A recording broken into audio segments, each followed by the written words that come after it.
T'as vu, le nabot a une chaussure orthopédique. Et puis alors, et on voit qu'il a les deux talonnettes, évidemment, à chaque chaussure. Et on pense qu'il est handicapé, quoi. On dit, tiens, c'est Toulouse-Lautrec de la chanson. C'est ça, Aznavour. Ce qu'on a écrit sur lui est immonde. On ne devrait pas laisser un infirme monter sur scène. On n'a pas le droit de dire des choses pareilles. Ça voulait dire quoi?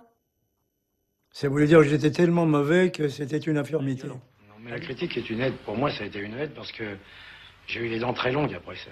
Je me suis dit, ils veulent pas l'admettre, moi j'y crois, il va falloir qu'ils y croient aussi. Mais comment est-ce que vous pouvez concilier le fait que vous êtes orgueilleux, que vous l'avez dit, et d'accepter les conseils que l'on peut vous donner? C'est pas les conseils que je prenais, c'est la rage que je prenais. Oui. Je me suis rendu compte très vite que j'avais des lacunes. C'est pas à la maison qu'on allait pouvoir les combler, ces lacunes. Puisque chez moi, ce que j'apprenais, c'était des choses étrangères. Je sentais qu'il fallait que je m'élève d'une manière ou d'une autre. J'avais pas de maître, je suis devenu mon propre maître.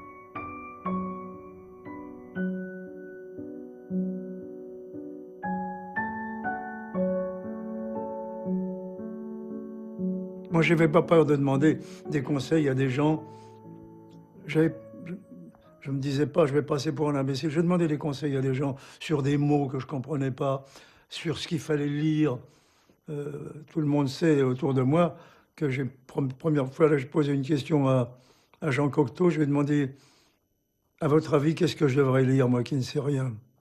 Et il m'a donné 25 titres que j'ai lus. Ted Lapidus m'a montré un jour les brouillons des premières chansons. Il y a des fautes d'orthographe. C'est intéressant. Ce sont des textes d'un autodidacte hyper doué. Je dis bien autodidacte parce que pour bien comprendre Charles, il faut savoir que c'est quelqu'un, comme tous ceux qui n'ont pas fait d'études, qui s'est fabriqué ses propres prothèses, qui s'est construit. Tous ceux qui n'ont pas fait d'études me comprendront. Il s'est fabriqué son truc à lui, sa méthode à lui.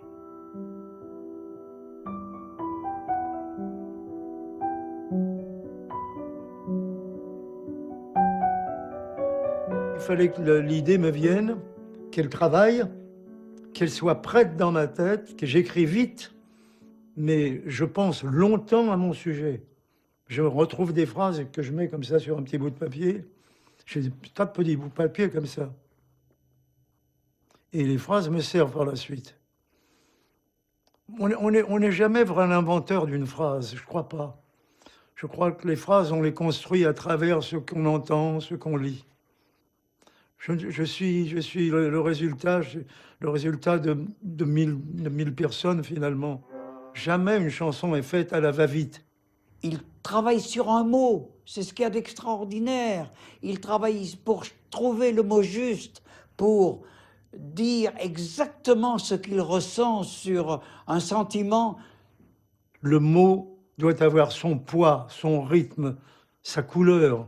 C'est tout ça. Un mot, c'est tout ça. Ça n'est pas simplement un mot qu'on écrit sur un papier. Je suis arrivé à être un puriste de la chanson sans avoir fait d'études. Et c'est ça ma grande force. Il faisait tout. Il faisait de l'acrobatie, il faisait de la danse russe. Et j'étais très fière de mon frère.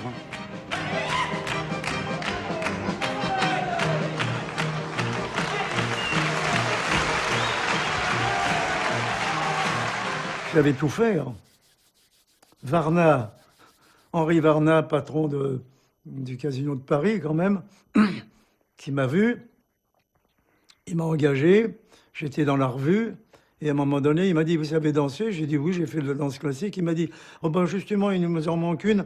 Ils m'ont filé un tutus dessus, et j'ai dansé avec le corps de ballet des jeunes filles. Je faisais tout ce qu'on voulait, moi. Vous voulez prendre un accent? Je prenais un accent. J'ai travaillé, pourquoi? Parce que j'étais ouvert. Je n'avais pas de spécialité. Je ne chantais pas à l'époque. Elle m'a demandé d'où je venais, ce que je faisais. Donc je lui ai dit, entre autres, que j'avais chanté dans des bals.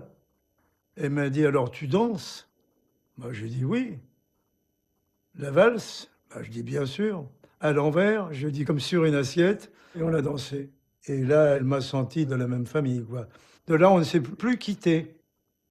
Il a une relation de complicité avec Edith, mais d'une complicité d'autant plus forte parce qu'il n'y a pas eu d'histoire d'amour entre eux.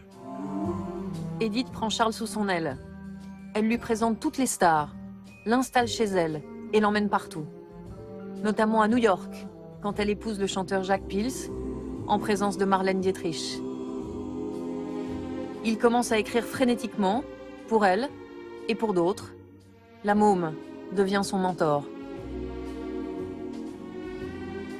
Edith était le boss, c'était le patron. Au départ, Charles était un peu le secrétaire de la maison, c'était l'homme à tout faire, c'était le chauffeur. Quand elle avait besoin de quelque chose, immédiatement, je le faisais.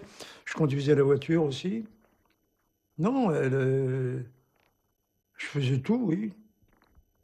Vous savez, c'est un truc extraordinaire que de tomber avec une vedette importante, de suivre quand on veut faire ce métier, de suivre cette vedette, de voir cette vedette travailler, de voir ce qu'elle fait de formidable et peut-être de moins formidable, et d'apprendre tout grâce à elle. On paye en retour d'une manière ou d'une autre. Eh ben, je payais en retour en étant utile.